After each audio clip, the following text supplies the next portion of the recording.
Hello and welcome to the Lake District here in England. The Lake District is a national park and it is the home of England's highest mountain and a World Heritage Site. The park is full of impressive mountains, serene lakes and a scenery that comes straight out of a painting. 12 of England's biggest lakes are located here in the Lake District. And with about 16.4 million visitors per year, the Lake District is the most visited national park of the United Kingdom. I am starting today's video at the Brant Fell Viewpoint, which gives you an amazing overview of the Lake District and England's biggest lake, which is the Windermere Lake that you can see over there in the background. And we are going to visit a few towns, a few mountains and other epic places here in the Lake District. It is known as an impressive scenery and an outdoors lover's paradise. Since the goal of today's video is to see as many places of the Lake District as possible in one day only, I am already in Ambleside, which is a village that is located on the Lake Windermere as well. And from here you can start various hiking routes from the city, which is why it is a popular place. And it also is a very beautiful village. It has a lot of medieval charm, although the city that we see today is primarily Victorian, built of the typical grey slate. Ambleside originally dates back to the Roman times. Nowadays it is quite touristic and offers lots of pubs, cafes and restaurants. And I actually just sat down in one of these restaurants because I am looking forward to eat something because I will need energy, as I am planning to do quite a long hike today as well. Probably the most famous building here in Ambleside is this house here behind me, which is the River Bridge House, which has been built in the 17th century, and it has been built across the river for one specific reason, which was to save land tax, which in my opinion is absolutely brilliant. I am doing a little hike before the big one. It will take me more or less 30 minutes to get to some caves now. I parked my car in a car park. I'm going to leave you the name down here because I actually don't remember it, but that's important to know because there are two here in this area, and this one where I am, it is a bit bigger. There's another one that is way smaller and it was already completely full. In general, the parking situation here in Lake District is a bit difficult, to be honest. In general, everywhere you go, you have to pay. That sums up to quite a huge sum just for parking, to be honest. Here, for example, I just paid £5. Before in the city, I paid £3 for 1 hour. So in my opinion, it's really expensive, or maybe it's just my German mindset, because in Germany, on places like that, you don't have to pay anything. And I made it in front of the caves, right behind me over there. It took me 20 minutes, I think, but the whole area is beautiful. You walk through a forest and then you have a great view over a lake, and then you finally get to the caves, which looks so far absolutely stunning. The caves are called Rydal Caves or Rydal Caves. I'm not sure about the pronunciation, to be honest. But anyway, they have been man-made because this whole area here has been used for slate mining in the 19th century. And the entrance is completely for free, which is amazing. So I'm going to see if I can get inside a little bit. There's a lake in the caves and you can enter them by walking over some rocks that look a bit slippery. And it doesn't seem super easy, but the lake is not deep, so the worst case that can happen to you is that you just step into the water. Inside of the cave, and it is super impressive. It is such a cool location. I've never seen anything similar, and I mean, it's for free. This is amazing. It is pretty deep, I would say, and the walls are super high. In this lake you can actually see the walls that are mirroring here, so from some angle it doesn't even seem like there's a lake, it just seems like the wall is continuing. I really like this place. It's definitely worth it to come here. Enough of the caves, it is now time to move on because, as mentioned before, I am still having a very long hike ahead of me, which I am going to get to next. And well, once I will arrive there, I will tell you a little bit more about it. I'm already starting the big hike.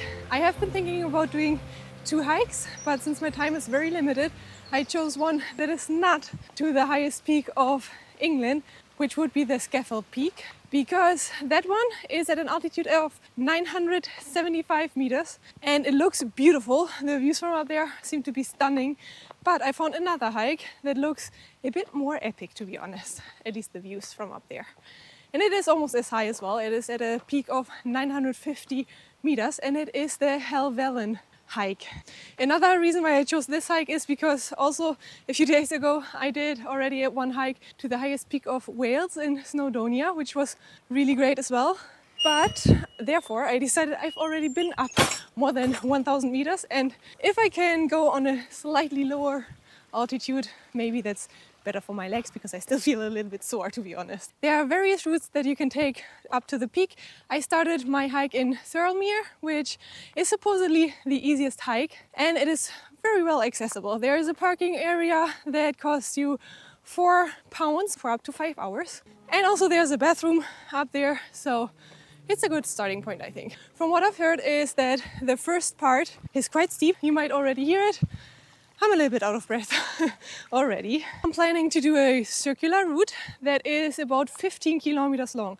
So it is a really long hike. The route starting in Thirlmere is supposedly the easiest one because it avoids rock scrambling, which all the other routes apparently include. So far I'm happy with my choice. Just look at the surroundings. There are like rivers everywhere, bridges. So far the path is very well maintained, and it is a very good path, although quite steep at some parts already, and therefore for sure exhausting to get all the way up.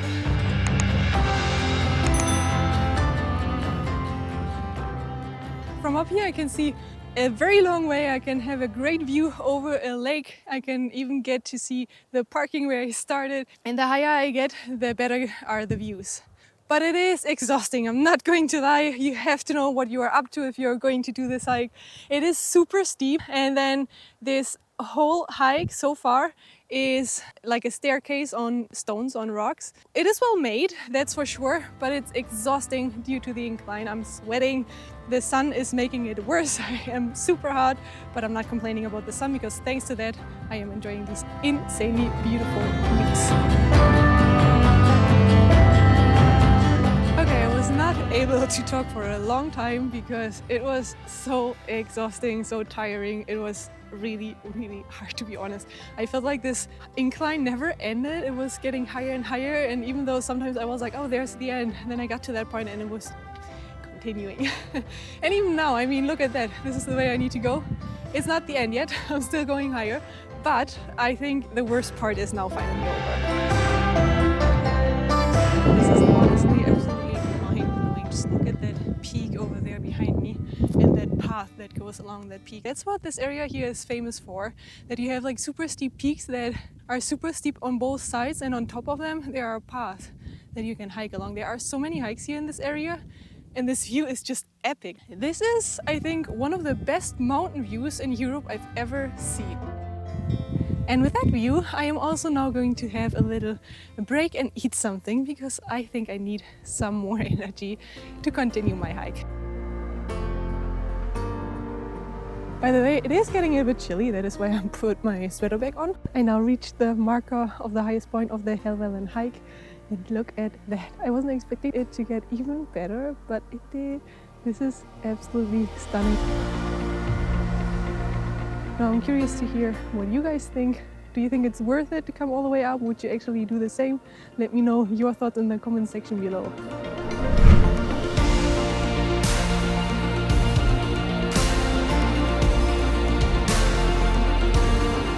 I am super happy with what I've seen today. It was super rewarding to get here. It is extremely hard and exhausting, and there were a lot of times where I was like, why the hell did I start this?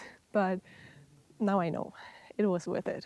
Now it is time to go back. I will go back down there somewhere. I will tell you once I get there how long this whole hike took me in total. I'm back down from the mountain. It is still some time to go now. I am walking on the same level now, so from now on it's just really easy. I can only say that I am extremely happy that I came here to the Lake District so far, because I didn't really have it on my list of the trip here. But then I realized I have one day extra, and I was thinking about coming here. At first I was like, well, maybe it's not enough time to have only one day.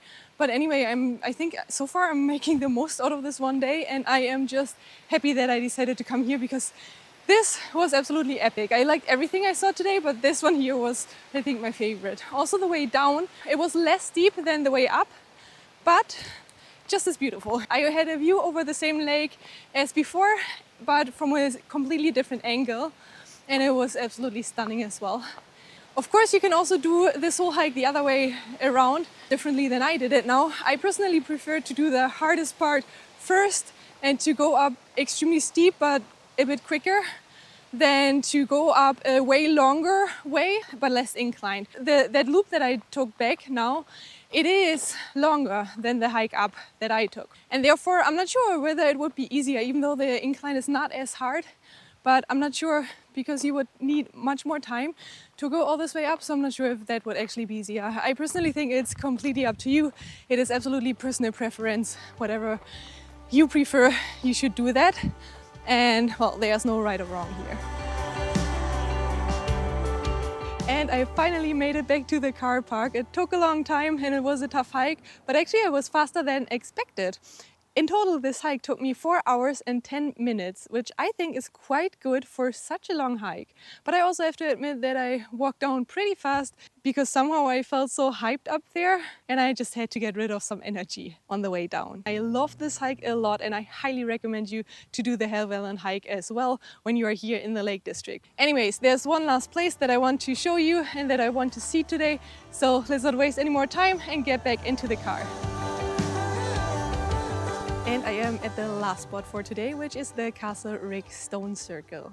It is a very well preserved stone circle, and it is also one of the oldest stone circles here in Britain that dates back to more or less 3000 BC, meaning it has been raised during the Neolithic period, just as Stonehenge.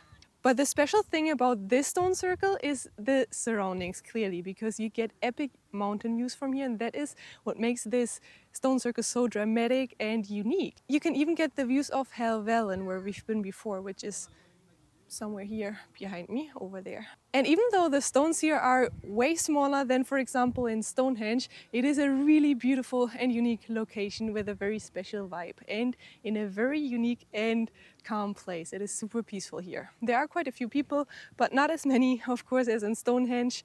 I have shown you Stonehenge before. I was there a few days ago, so if you haven't seen that video yet, make sure to check it out as well afterwards, because Stonehenge definitely is a place that is worth a visit and also beautiful and unique as well. Nevertheless, I really like this place just because of its surroundings and the whole nature here in the area. And on contrary to Stonehenge, you can even enter the stone circle, which in Stonehenge is forbidden, and touch the stones whatever you want to. You can actually do these things here. Now, before ending this video, I would like to say one last thing.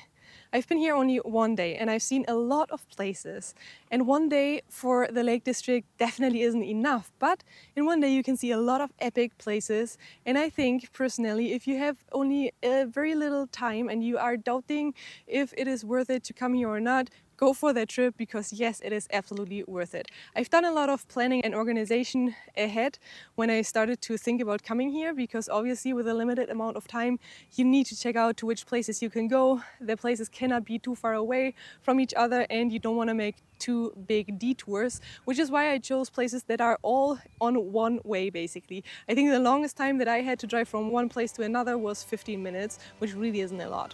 And I believe that I also chose amazing places. I've chosen lakes, I've chosen a village, I went on top of an epic mountain, and I've chosen a very historical site, which is this one here behind me. So everything that the Lake District stands for, I have experienced it.